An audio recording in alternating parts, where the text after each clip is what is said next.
How's your memory? What do you remember? Now, that's a loaded question because I know the answer that I want you to give, but I also know the answer that you probably aren't going to give.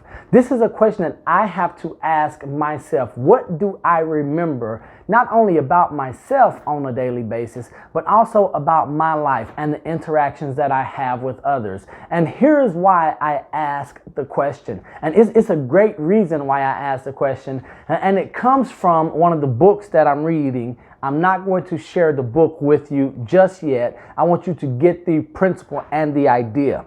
It says legendary performers practice being spectacular for so long that they no longer remember how to behave in non-spectacular ways. So do you remember how to behave or perform in non-spectacular ways? If you do, maybe you haven't performed at the highest levels possible yet for a sustained period of time. Now, this quote is so phenomenal that I'm going to read it to you again. Legendary performers practice legendary performers practice being spectacular for so long that they no longer remember how to behave in non-spectacular ways. The reason I ask this question to you is, have spectacular ways or behaviors and procedures become your norm?